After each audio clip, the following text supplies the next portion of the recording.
Welcome to the herd and thanks for listening. If you enjoy this sodcast, please like it, share it, give it a good rating, and follow, and help more people find their way into the Ruminati herd. If you have suggestions for improvements, please let me know.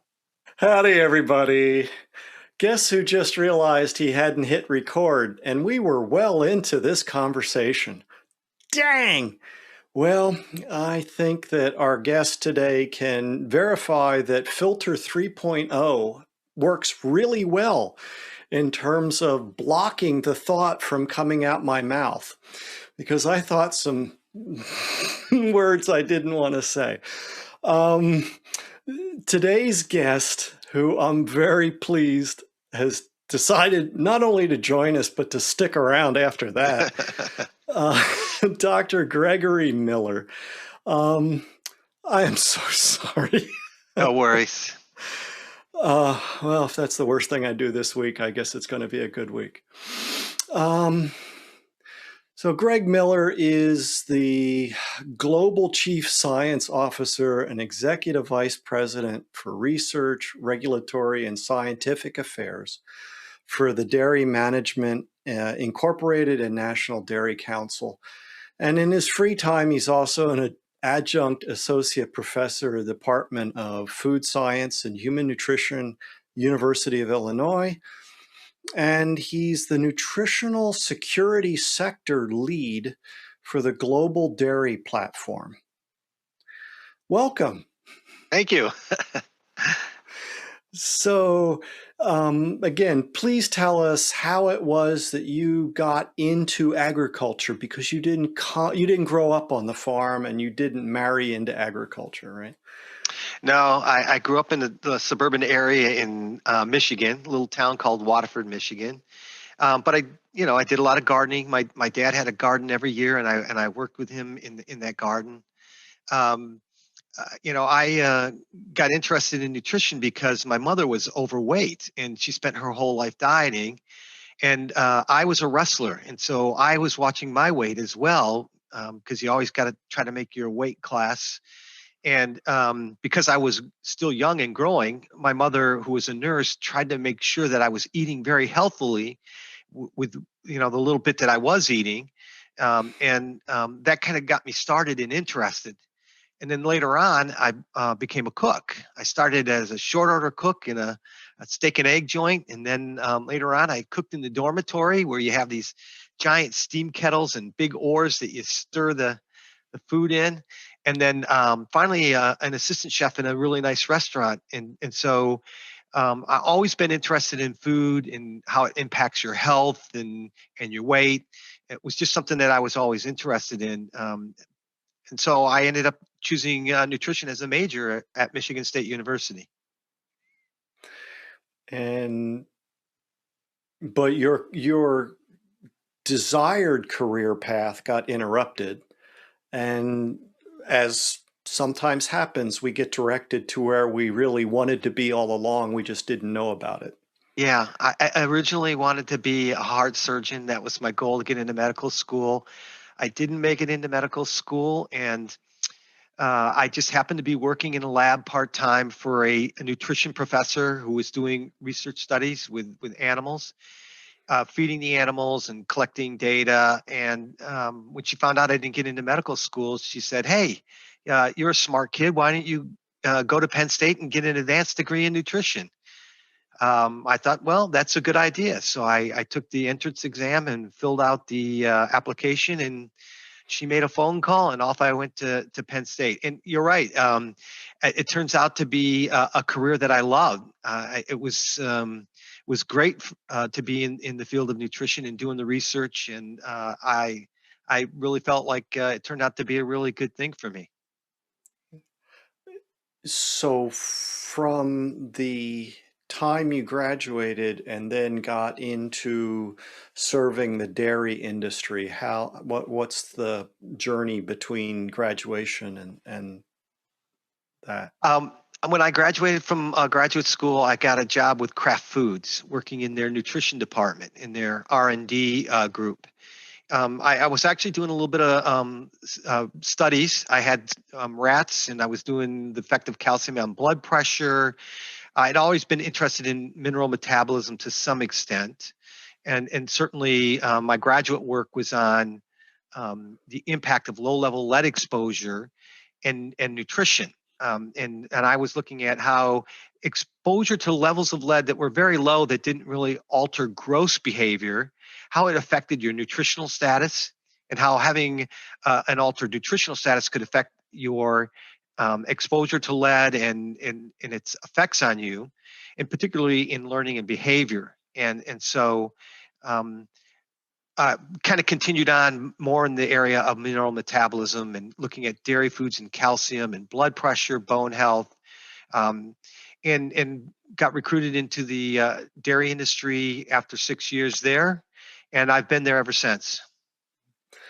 And so my interpretation of what we had spoken about before about your work was it seems that you found that animals that were not optimally nourished were more sensitive to an environmental pollutant like lead at low levels than animals that were optimally nourished.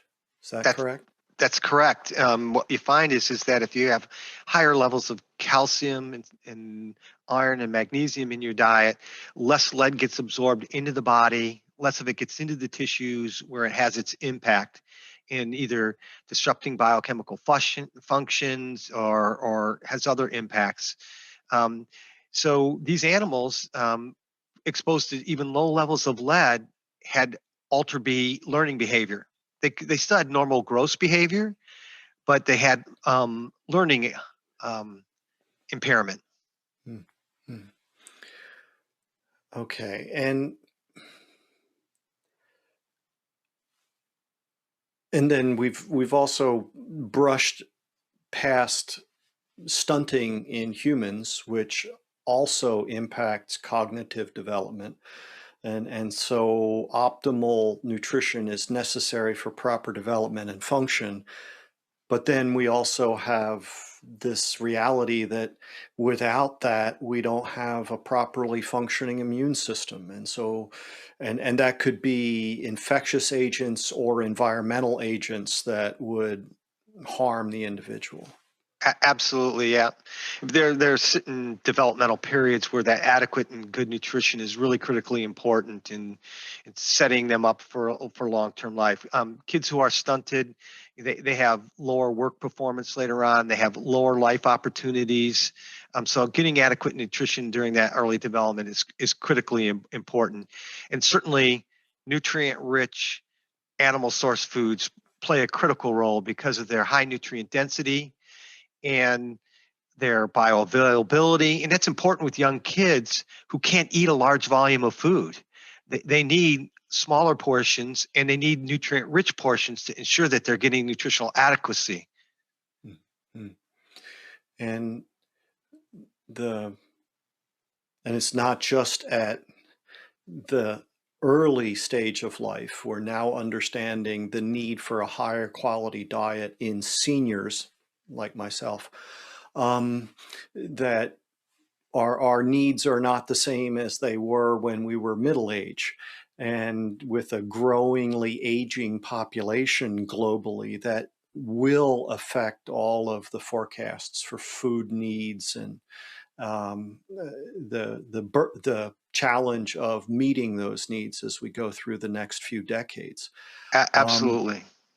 and we made the point earlier that um, in animal agriculture, we understand that it begins with proper nutrition for the animal, that the things that we have available to us in the way of antibiotics or other veterinary pharmaceuticals aren't to make up for the lack of nutrition. Absolutely. It's kind of interesting. I think we know how to feed animals better than we know how to feed humans. I know on our dairy farms, our farmers all have personal nutritionists for their animals to ensure that they're fed appropriately. But because, again, that enhances the efficiency in is good for the bottom line as well too. But it's interesting how they all have their own personal nutritionists for their cows. And I try to tell people, the consulting veterinarians and nutritionists get fired every single day when the results of their prediction, their guidance don't match up with performance. Absolutely, right? yeah. And it's not a winning strategy for them to then blame the cow on their way out the door. No.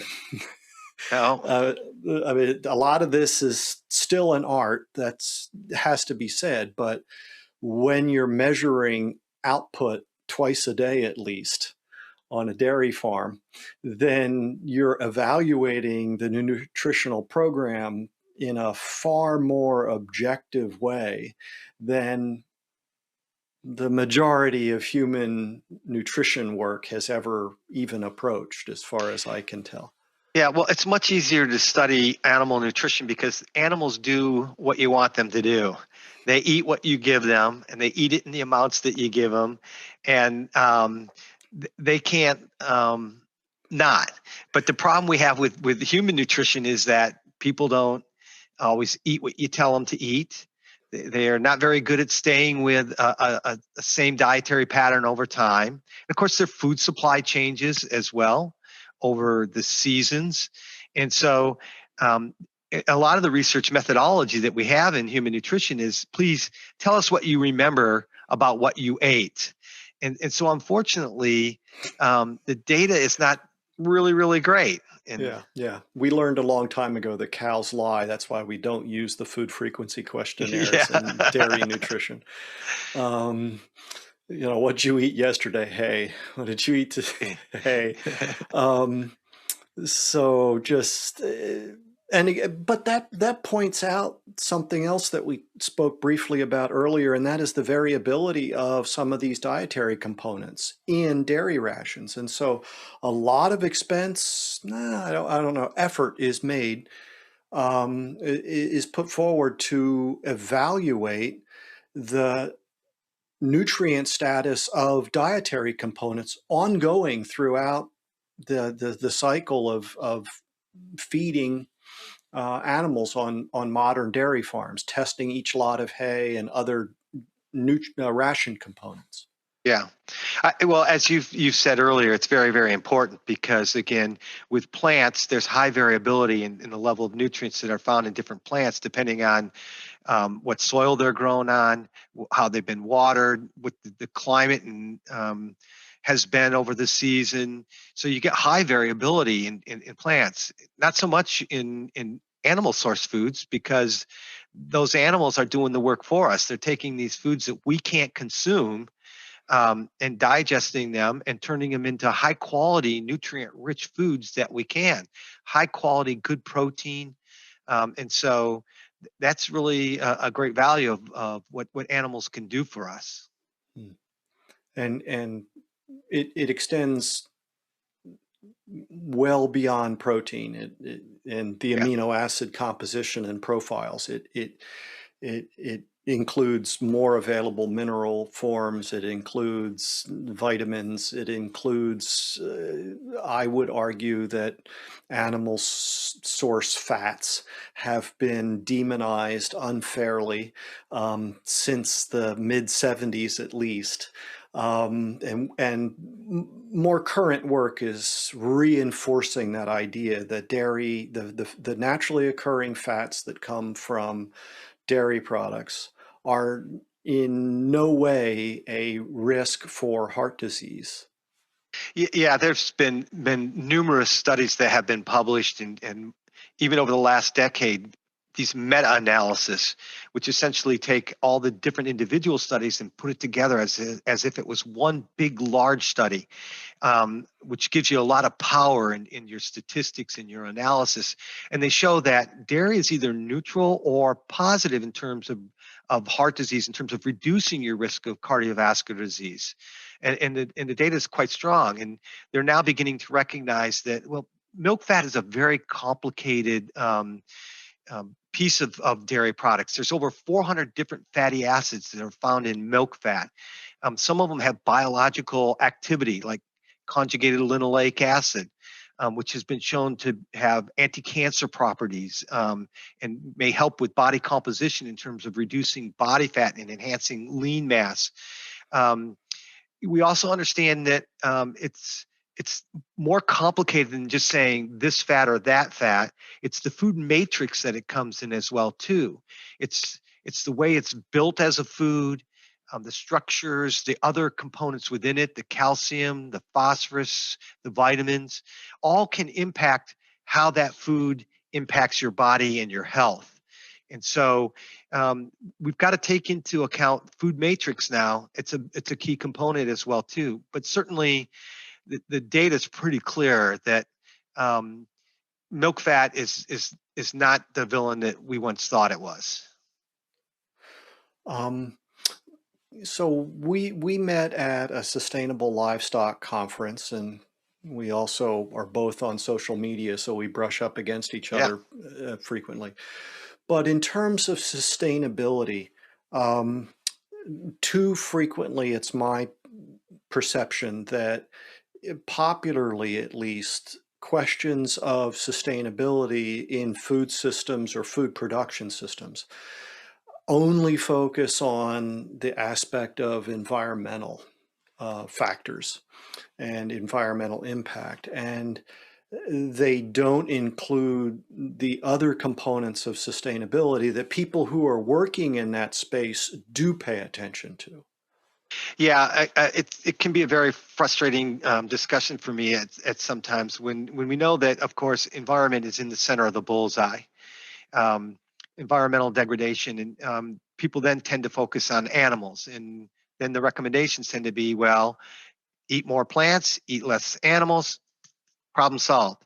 But it's a much more complicated discussion that needs to take place, because we need to talk about all the dimensions of sustainability: the social, the economic, as well as the environmental, and the nutrition and health parts of it as well too. So we at the dairy industry kind of add that fourth dimension, because we think it's important to separate that, because that's what diet is all about, to deliver nutrition and health. They don't often talk about it. Across the globe, there are a billion people who wake up every day and their livelihood is tied to the dairy sector. There are 600 million farms, dairy farms out there that people live on and produce this nutrient-rich, affordable food for us.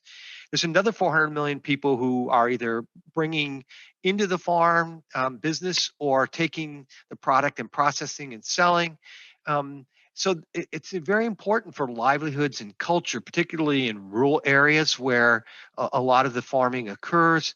It's cultural, it's historic. So it's very important to look at those full dimensions of sustainability and not just the environmental issues.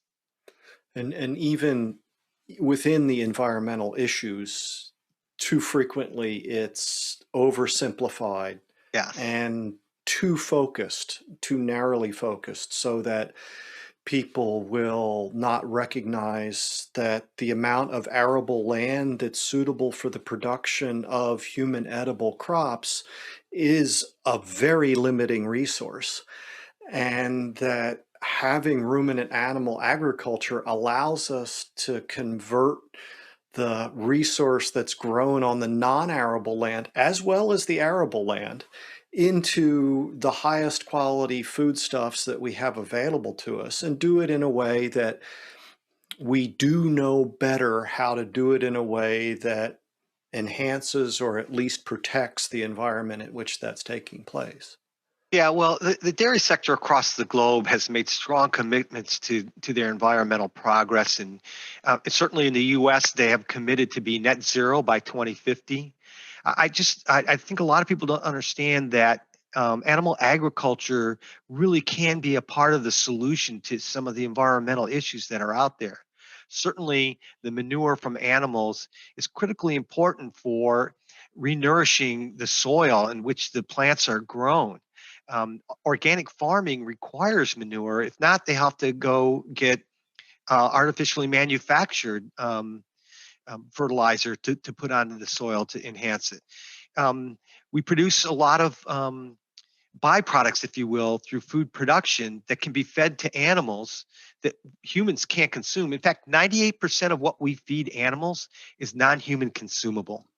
And they take this non-human consumable stuff like almond hulls or the orange peels that you don't like, or food that's spoiled that might be going into a landfill. Instead, they're giving it to these ruminant animals who can upcycle it into these nutrient-dense foods, high quality protein that we can consume. And so animals are a very important part of that nutrient cycle that's occurring in farming. And they bring us this great tasting, affordable food. And the nutrients that we obtain from animal source foods, which obviously includes dairy, and I think dairy is one of the largest sectors of animal source food globally. Yes. That when people entertain the notion of eliminating animal source food, it's not a one-for-one exchange in terms of a pound of, I'm using air quotes around protein because it's really crude protein. Yeah. From you can't replace a pound of crude protein from animal source foods with a pound of crude protein from plant source foods. Now, if you want to get the same protein quality that you get from animal source foods, you're going to have to consume at least 20 to 30% more of other plant type protein sources to get the same amount that you need, because you got to balance those amino acids to get the essential amino acids that you require in your diet. And most plant source foods are short of at least one or two of those essential amino acids. So you have to combine and balance your protein sources from plant source foods because they don't have all the essential amino acids. And that balancing is on a meal by meal basis. It's not over the course of a day or a couple days. And Yes. the variability of the plant sources that you're using is unknown Yep. for most people. And so you may or may not be okay. And then we know that for most of these materials, they're going to be processed into something else. And that processing actually has been shown to decrease the digestibility of certain indispensable amino acids. And so we're taking a low value and we're making it lower. And so now we have to eat more, and has to be, typically comes with a lot of carbohydrate, which has its own potential for exacerbating insulin resistance, etc. Maybe some other components in plants that interfere with mineral absorption or gut health. These things are known. They're not wild speculation. These things do exist. And so people think that they can do this swap. And then, of course, there's those nutrients we can only get from animal source foods. Yeah. So, and you were saying earlier about a study from FAO, I believe it was, about lifting people out of poverty with cows. Yeah, there's two recent reports that came out last year from FAO that looked at the dairy development and the impact of dairy development on low and middle income countries. And what these reports found is that you give some people some dairy cows, you can lift them out of poverty and help build a local economy. That you can reduce malnutrition and stunting with that availability. And again, we milk cows 365 days a year, and they're not seasonal like crops. They're really, really important in terms of that gives them livelihood, that's income, and that's like a kind of a bank account having that cow on your farm that provides you some value long term. So yeah, really key reports.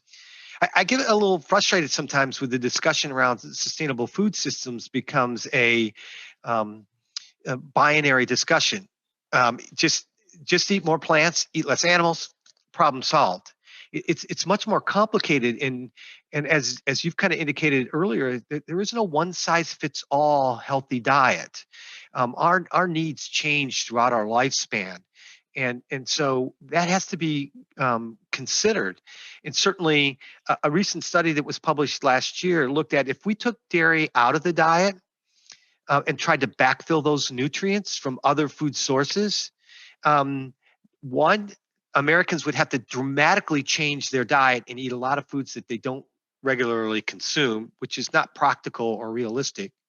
And when you constrain the study to, okay, foods that people will consume and typically consume, what you find then is that people will have to eat a large volume of food to replace those nutrients. And you won't probably be able to replace them all, particularly calcium and potassium. You're going to have to eat a large amount of calories. By the way, we have a global obesity epidemic, and it's going to cost you a lot more money. And that's been one of the concerns that's been raised about some of these planetary diets that have been raised out there, is that they're not going to be affordable by most people.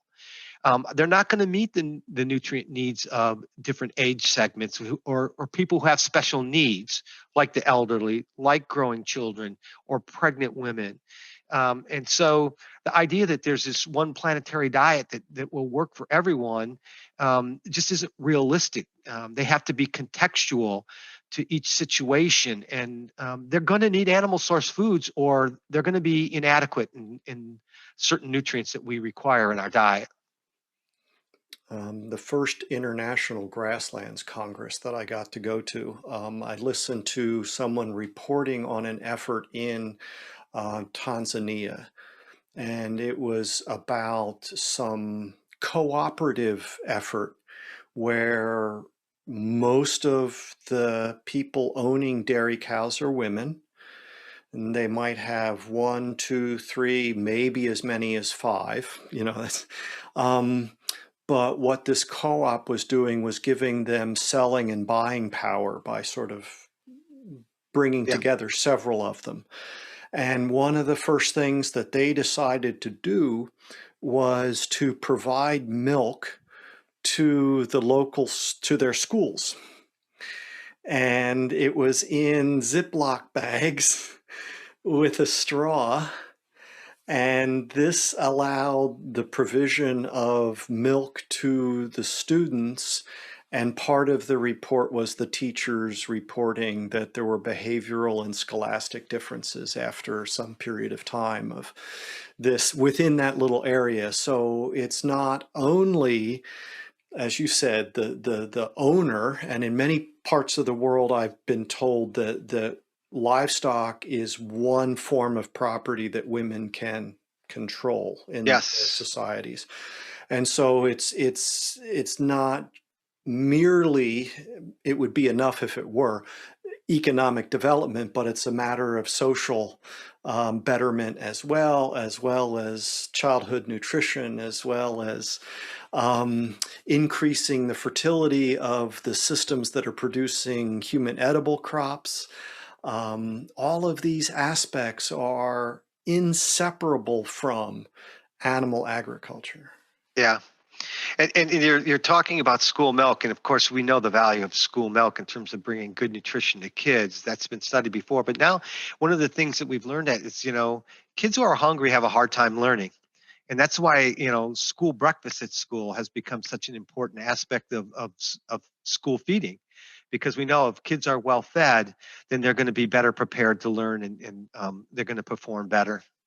Yeah, it would be nice if we could improve the quality of the meals that are served in those situations for exactly what you said earlier. I mean, proper nutrition, learning, proper nutrition, immune function, proper nutrition, just dealing with all the stress that far too many people are dealing with these days.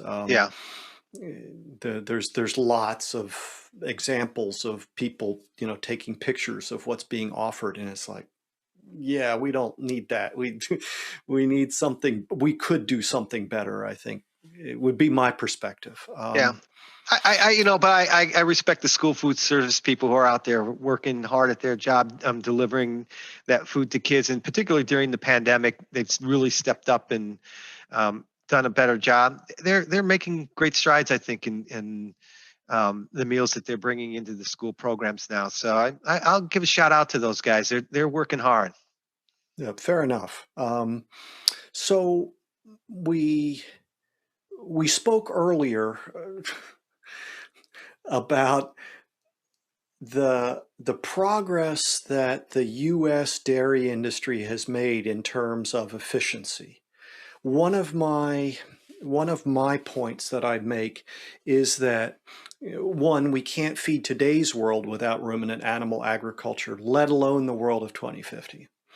And that in order to meet the goals of 2050, in order to improve humanity's diet, currently the majority of our calories are coming from plant-sourced foods, and globally the majority of our protein, quote unquote, supply is coming from plant-sourced foods.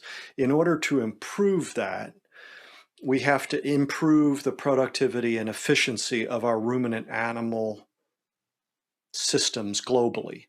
Yes. But the work that you, or the markers that you mentioned earlier about the progress in terms of water use, land use, for the dairy industry, could you say those again?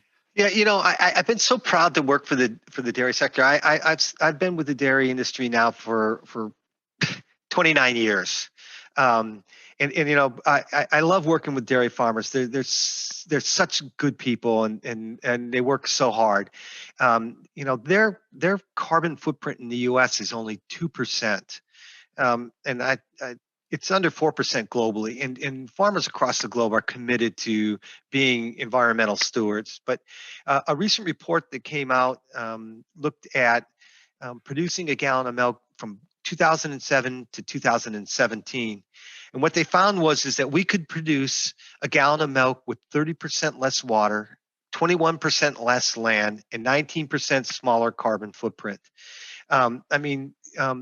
That's great. They are really making good progress. And they've still committed to be carbon neutral by 2050. So even though they're only a small footprint right now, they're still committed to doing more. They're making commitments around water in terms of conserving water usage, recycling better, nutrient management. They're going to better manage nutrients so that the water quality is better. But our farmers see manure as kind of brown gold. There's going to be an opportunity for them, because it's hard to make a living as a dairy farmer. It's the old joke that the dairy farmer who won $1 million lottery, they asked him, well, what are you going to do with that money? He says, well, I'm going to keep farming until it runs out. They're going to be able to make more money now from manure because they're using it now to make organic fertilizer. They're using it in anaerobic digesters to create natural gas. Some are using it to run their trucks. Some are using it to generate electricity for their farms and their communities. They're composting the manure. They're looking at all the different things they can do on farm now to be, again, more efficient and productive, but to make a better living for themselves as well, too. I even saw one operation, I don't know how scalable this would be, but they were making potting flats.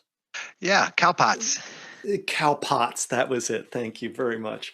I mean, yeah. One of the things I really respect about the people I've gotten to meet who are in agriculture is how inventive they are. Yeah. And how imaginative they are at coming up with solutions.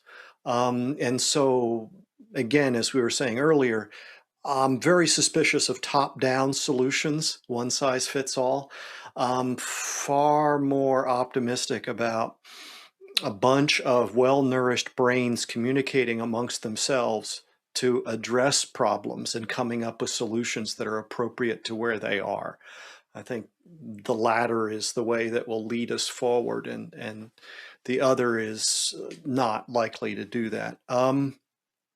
Yeah, I think you would sit. I'm sorry. Go ahead. I think animal ag can really be a part of the solution, and I'm really excited about what we can do, across the globe, but particularly here in the U.S. And I think what is interesting is in the U.S. we have small farms, We have medium-sized farms and we have large farms. The perception outside the U.S., I think, is that, all animal agriculture in the U.S. is these large industrial farms that are inefficient and pollute the land. But the reality is that U.S. farmers, particularly these dairy farmers, are very, very efficient. They're the most efficient in the world. An FAO report that came out last year looked at gas production from dairying across the globe from 2005 to 2015, and what they found is that on an energy intensive basis, across the globe, dairy has reduced its greenhouse gas footprint. We're producing more carbon totally, but not as much as you would predict based on the amount of dairy that we're producing, because we're producing more over the years. And in particularly in the US, where not only did we reduce our efficiency amount of gas per gallon of milk we produce, but our total amount of greenhouse gases were reduced over that period as well too. And it just shows you the efficiency of U.S. dairy farming and their ability to reduce their footprint. I also remember, and I think it was from that same meeting in Kansas, Yeah. or it may have been at another, but the example was apparently in Nepal, the dairy industry. Oh, and that's something else. Dairy comes from more than Bos genus. We get dairy from sheep and goats and buffalo, as Yeah. well as I mean, some cultures it was mare's milk. Or I don't know, camels. camels. So many different examples, but in Nepal apparently it was buffalo was the animal, and what they were saying was they leveraged what North American farmers typically practice regarding dry cow treatment from the end of lactation period, how to treat those animals, and just came up with a standard extension program and deployed that information into the dairymen in Nepal and took the rate of mastitis infection from 70+% to 15%. Yeah, wow. And so now you look at something like that and you realize, okay, what's the environmental footprint of reducing that turnover in animals? What's the animal welfare impact of improving the health of those animals? What's the economic sustainability of improving the profitability for the farmer, because you've accomplished that as well as the impact on the managers themselves, because that must be a huge psychological impact on losing that many animals out of your herd all the time. So, Yeah. and that's leveraging technology that's accepted and in place. It's not like we have to have a moonshot here to come up with new technology. It's appropriately deploying what's known into other parts of the world. And I did say appropriately. I'm not saying pick it up from Madison, Wisconsin and put it down in Addis Ababa or whatever. Clearly there are differences, but Yeah. a lot of this, what you said about the dairy industry, not only reducing the amount of emissions per gallon, but reducing the total emissions across the board. What other industries have done that? Yeah. Industries talk about this stuff, but they haven't even begun to do the quality of life cycle assessment that's happened in the dairy and the beef industry. Yeah. So The, it's the U.S. dairy industry was the first agricultural industry to actually do their full life cycle analysis, from going into farm inputs all the way to consumer consumption and disposal. We know where our footprint is and where we need to act, and our industry has made that commitment. And I'm really proud of our industry for that. And what we found is that whether you're a large farm or a small farm, it's the on-farm decisions that you make which make you more sustainable. How you treat your water, how you handle your manure, the lighting in your barn, the machinery that you're using. It's not a big versus small. They all can have some impact and contribute together. But even interesting, last year a study from University of Virginia Tech showed that if we took dairying out of the US and just got rid of it because people say, oh, just eat plants, well, you would only lower the greenhouse gas footprint by 0.7%. It's a trivial amount. But what would happen to the food supply is that the nutritional makeup of the food supply would be dramatically impaired and have lower amounts of the essential nutrients that we require in our diet. So people who are making these planetary diet recommendations need to, I think, have a holistic approach in how they're doing this. There isn't going to be a one size fits all. And we've got to think about the unintended consequences that occur from trying to make it a one size fits all.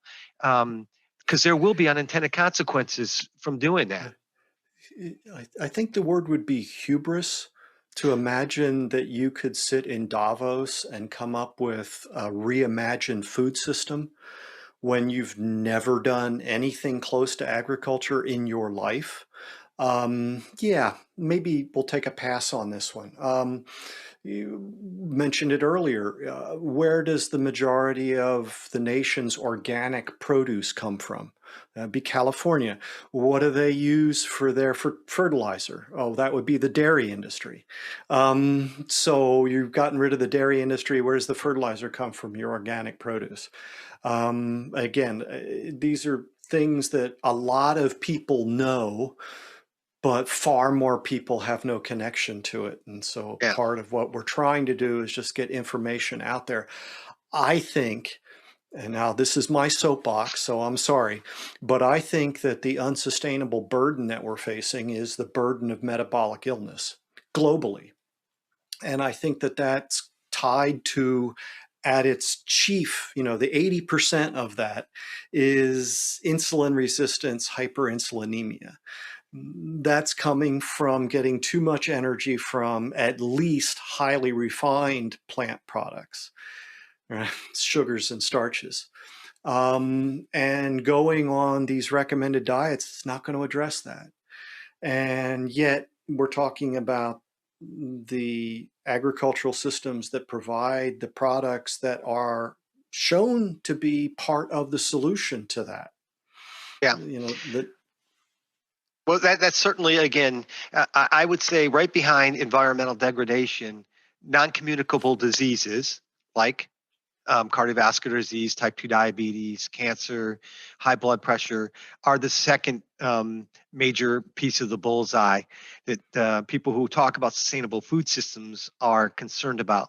They want to transform the food system to make sure that people are getting healthy, nutritious foods, again, to reduce these chronic diseases. Because, of course, the healthcare cost to the burden that results from these diseases is tremendous, particularly for low and middle income countries. We saw a study published last year that looked at if we could just get people to get adequate amounts of dairy in their diet, the 3 servings that's recommended each day as a part of the U.S. dietary guideline, which have been recommended as a part of the dietary guideline since 2005 in terms of the number of servings of dairy that make up a healthy diet, we could reduce healthcare costs from NCDs by $12.5 billion a year. That's huge healthcare savings that can occur from just getting people from the 1.5, 1.6 servings they're consuming today up to the 3 servings that's recommended in the dietary guidelines. Yeah. And again, the literature's there. It's not well reported, but the healthcare industry has an environmental footprint. It also has a societal impact. It also has an economic impact, as you just mentioned. And again, this is a global issue.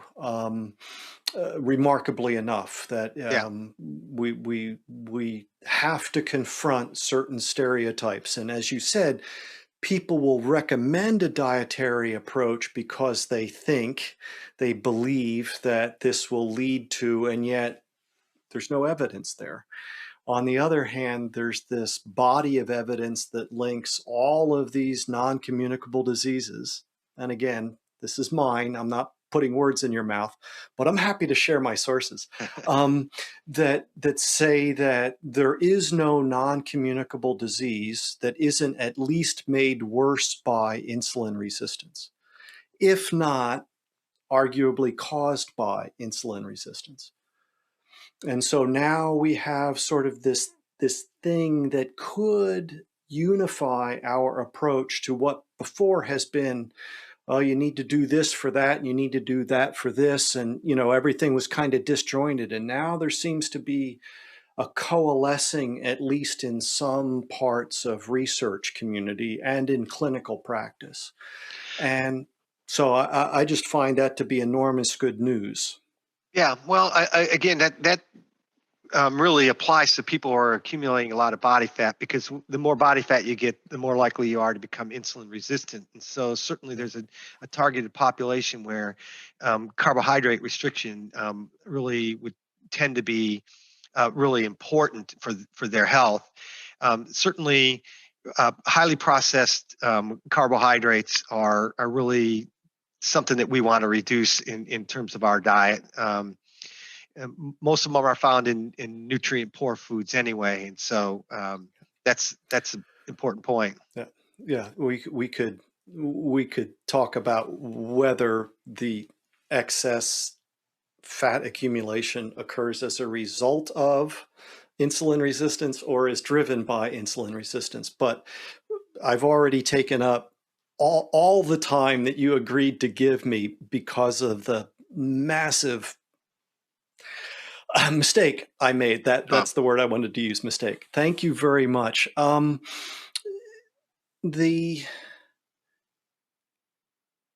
you graduated with your doctorate at the same time I did, 86. You already talked about the changes that have occurred in that industry over that time, which I think is remarkable. Well, I'm just finally happy that we're starting to be less of a reductionist approach to nutrition, where we focus on individual nutrients, and now we're focused more on dietary patterns. I think that's a really important change that's occurred over time. Mm-hmm. In fact, the last dietary go around, they look at dietary patterns more than they do individual nutrients, because I think if we get the dietary pattern right, the nutrient pieces will take care of themselves. We've learned that with cholesterol. Cholesterol's off the naughty nutrient list. We've learned that with total fat. In fact, one of the most recommended diets, the Mediterranean diet, is a high-fat diet. And we're recommending foods that like avocados, nuts and seeds, olive oil, all very high-fat foods as healthy foods. And so we're getting over the fat phobia. And we still have people who are hanging on to saturated fat as the villain, but hopefully, as the data continues to grow, they'll understand that it's not the big villain that everybody thought it was, particularly when they consider food matrix like dairy foods. We still got sugar and sodium that are issues to be contended with, but I think if you get the dietary pattern right, that'll take care of itself. And I think also just acknowledging the role for, as you said, the matrix includes societal components and cultural components and family components. It's not, we don't just, stop by the feeding station and wolf down a handful of protein and some fat and get the mineral mix. Hopefully we're sharing meals with one another, and that has meaning. Yes. And enjoyment and richness in life. I've asked you a bunch of questions. I've kept you much longer than you agreed to. I appreciate that. I really enjoyed the conversation. It's only fair to open up to any questions that you might have for me before we close. No, I appreciate getting together and having the time together and getting a chance to talk about our industry and some of the great things it's doing. I'm so proud of the commitments that they've made and how hard they've worked at it and the progress that they've made. I hope people like you will bring more balance into this dialogue around sustainable food systems for nutrition. It's a very important dialogue, but again, we need a holistic approach. We need to think of all the dimensions of sustainability and have a balanced look at it. And we need to monitor as changes occur, what are the consequences of that to avoid any unintended consequences that could be bad. So let's keep working at it, and let's all continue to have a good civil dialogue and work together. We can't manage what we don't measure. Yeah. And, in God we trust, all others must bring data. And, but if there's one thing I would hope for the dairy producers and members of that industry, it's that they would all get better informed about metabolic health. I think that, and that's the same message I'm taking to all the agricultural sectors that I tie into, because I think that, like I said, there's really good news. We can couple it with the good news that the industries have developed as a result of their efforts. And if we can figure out how to communicate that effectively to a wider audience, I think a lot of the issues that we're facing now will be dealt with. Yep. Yep. Perfect. Greg, thank you so much. I Oh, really glad to appreciate do it. Yep. No problem at all. Good to talk to you. Likewise. Bye-bye. Yep. I look forward to when we can see each other in person again. That'd be really nice. Yes.